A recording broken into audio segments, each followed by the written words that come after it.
Kami mulai cerita ini dari tahun 2007, di mana saya bekerja di satu perusahaan, di mana pada saat itu kondisi keuangan kami berkecukupan. Hanya pada saat itu saya kurang dekat dengan Tuhan. Kami berjalan dengan kekuatan sendiri. Kami ke gereja setiap minggu tapi kosong. Setelah 10 tahun, 11 tahun saya bekerja di bisnis yang sama. Di tahun 2018 saya merasakan suatu kejenuhan. Jadi pada saat itu sebagai kepala keluarga berinisiatif untuk mencoba mencari pekerjaan yang dengan jalur yang lain. Sayangnya pada saat itu sepanjang 2018 sampai 2021 itu saya setiap hari mengirimkan lamaran minimal 1. Dan entah apa yang terjadi, satupun lamaran tersebut tidak ada yang terjawab. Hingga pada saat pandemi, keadaan keluarga kami udah mulai berubah, jadi semakin drop. Sampai saat itu semua tabungan, semua aset, semua investasi kita emang benar-benar udah habis untuk kita bertahan hidup. Dan perasaan saat itu kita sebenarnya udah down banget, udah putus asa, dan kita mulai sering-sering ribut, sering saling menyalahkan satu sama lain. Kita juga udah mulai punya hutang. Nah, ini momen bener-bener kita berdua tuh, saya juga lebih banyak menyalahkan suami saya, dan suami saya juga ya dia nggak bisa ngomong apa-apa, dan lebih banyak menyalahkan diri sendiri. Dan ya kita sama-sama tanya sih sama Tuhan, kenapa ya Tuhan, kenapa ini tuh terjadi dalam hidup kita, kenapa momen ini tuh harus ada sampai tahun 2021 ya. Ya, di 2021 itu semakin berat karena di awal 2021 itu papa saya dipanggil Tuhan.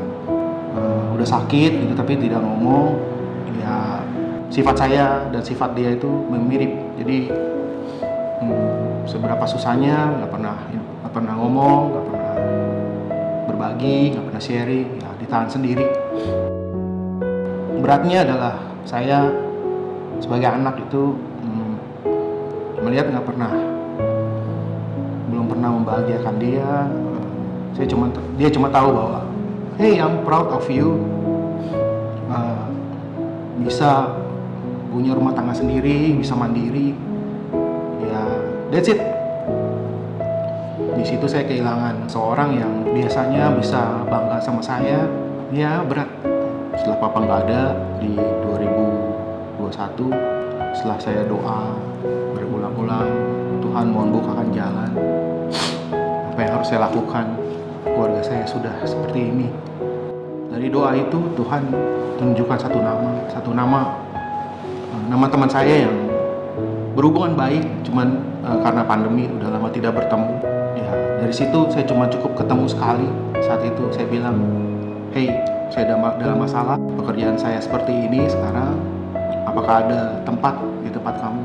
Ya lucunya, oke, kasih saya CV kamu, nanti HRD saya akan menghubungi kamu. Dan itu sangat cepat. Padahal background saya bertolak belakang dengan perusahaan yang dia pimpin. Jadi saya percaya pada saat itu inilah jalan yang disediakan Tuhan. Perusahaan ini cukup ternama. Jadi pada saat saya menerima pekerjaan ini, sungguh harapan saya membumbung tinggi.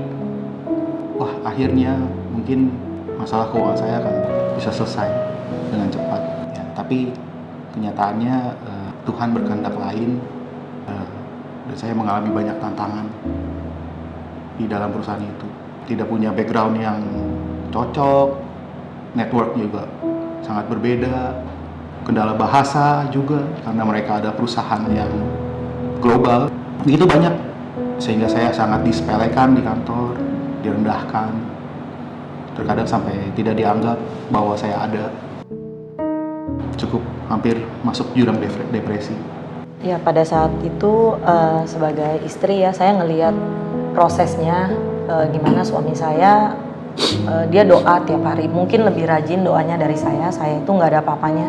Dia doa novena juga nggak putus, tiap pagi dia bangun subuh gitu dia minta jawaban gitu ya, Tuhan kenapa sih ini kok sampai kayak gini gitu. Saya ngelihat bahwa ya Tuhan nggak pernah tidur gitu, Tuhan ngelihat dan Tuhan tuh menjawab doa-doa kita tepat waktu gitu ya. Sampai saya ngelihat bahwa dia diterima di salah satu perusahaan yang kita sendiri tahu bahwa nggak mudah untuk masuk ke perusahaan itu gitu. Gimana prosesnya tuh Tuhan permudah, Tuhan lancarkan sampai dia diterima di situ. Dan saat itu waktu saya melihat bahwa dia direndahkan, dia dianggap nggak ada, padahal dulu posisi dia juga udah bagus, udah tinggi di kantor yang sebelumnya, tapi di sini tuh dia kayak dianggap nothing. Saya terus kuatin dia, saya bilang bahwa kerjaan ini tuh dari Tuhan. Tuhan tuh kasih kerjaan ini buat kamu. Kalau sampai kamu masih belum berhasil gitu ya, karena kan pada saat itu harapan kita, wah setahun di sini tuh ya dia akan, keadaan keuangan kita tuh akan lebih baik gitu. Tapi ternyata tuh enggak sama sekali gitu, malah kita tuh, dia tuh bener-bener masih down banget, bahkan udah mulai depresi, mulai merasa kayaknya bukan ini deh, kayaknya bukan ini nih kerjaan buat saya nih gitu. Saat itu saya terus bilang sama dia, enggak, ini adalah kerjaan dari Tuhan buat kamu. Kamu harus bertahan di sini.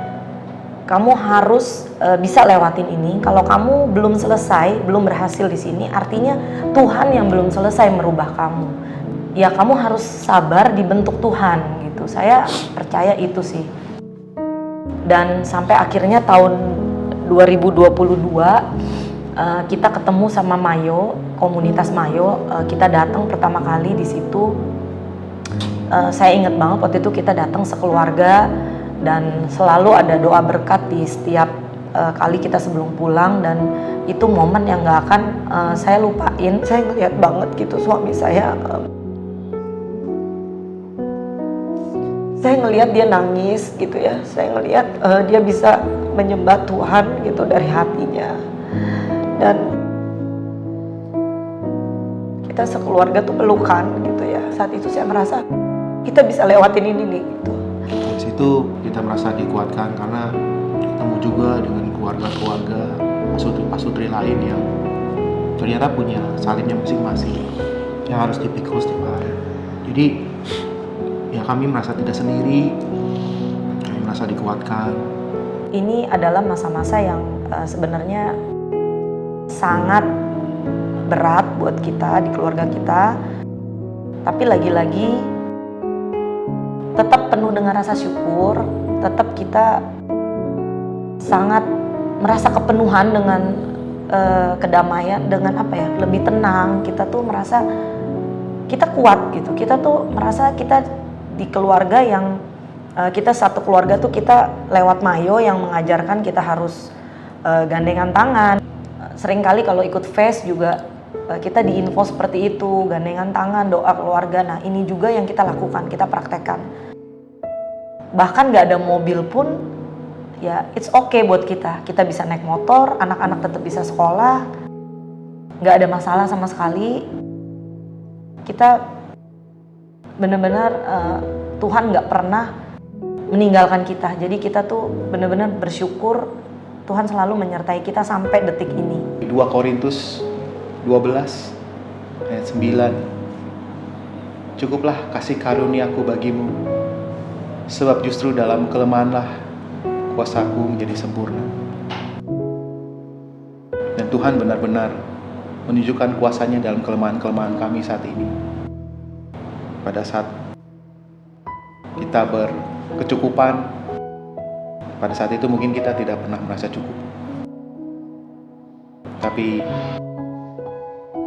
pada dasarnya pada saat Tuhan berkata cukup, sebetulnya bagi kita itu sudah merupakan kelimpahan. Setiap kita pasti punya salib yang kita pikul masing-masing. Setiap keluarga pasti punya salibnya masing-masing. Tapi dari sharing kita ini kita mau tetap ingetin teman-teman semua untuk tetap berpegang sama Tuhan, tetap berserah sama Tuhan. Jangan pernah lepaskan genggaman kita dari Tuhan. Percayalah, karena cuman Tuhan aja sih yang bisa kasih kita ketenangan, kekuatan melebihi apa yang kita perlukan, yang kita butuhkan. Tuhan Yesus memberkati.